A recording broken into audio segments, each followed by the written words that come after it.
നമ്മുടെ രാഷ്ട്രത്തിൻ്റേതായിട്ടുള്ള ഭരണഘടനാപരമായിട്ടുള്ള, നമ്മുടെ രാഷ്ട്രത്തിൻ്റെ ഘടനാപരമായിട്ടുള്ള, ഭൂമിശാസ്ത്രപരമായിട്ടുള്ള എല്ലാ കാര്യങ്ങളും കൂടി പരിഗണിച്ചുകൊണ്ടുള്ള ഒരു ബില്ലിനെയാണ് സത്യത്തിൽ നമ്മുടെ രാഷ്ട്രം ഇന്ന് ചർച്ച ചെയ്യുന്നത്.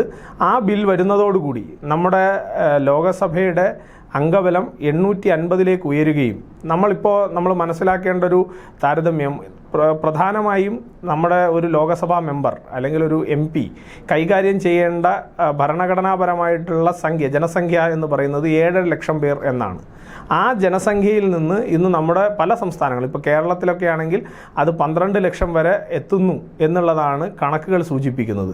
അത് ഉത്തർപ്രദേശ് പോലുള്ള അല്ലെങ്കിൽ രാജസ്ഥാൻ പോലുള്ള സംസ്ഥാനങ്ങളിലേക്ക് പോകുമ്പോൾ അത് ഏതാണ്ട് 15 ലക്ഷം വരെയൊക്കെ എത്തുന്നു എന്നുള്ളതാണ് ഇപ്പോഴത്തെ കണക്ക്.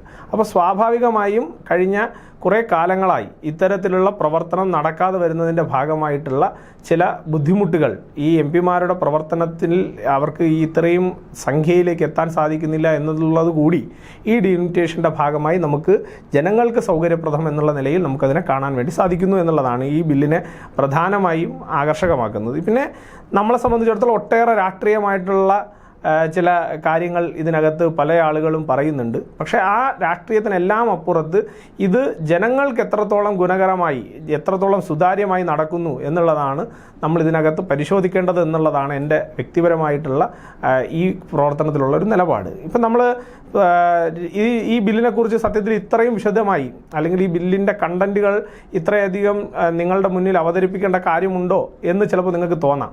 പക്ഷേ ഇന്ന് കേരളത്തിൽ സംജാതമായിരിക്കുന്നൊരു പ്രത്യേക സാഹചര്യമുണ്ട്, അല്ലെങ്കിൽ നമ്മുടെ സൊസൈറ്റിയിൽ സംജാതമായിട്ടുള്ള ഒരു പ്രത്യേക സാഹചര്യം. ജനാധിപത്യത്തിനെതിരായിട്ടുള്ള നിലപാടെടുക്കുന്ന ചില അർബൻ നക്സലുകൾ ഇന്ന് നമ്മുടെ സൊസൈറ്റിക്കകത്ത് പിടിമുറുക്കുന്നുണ്ട്.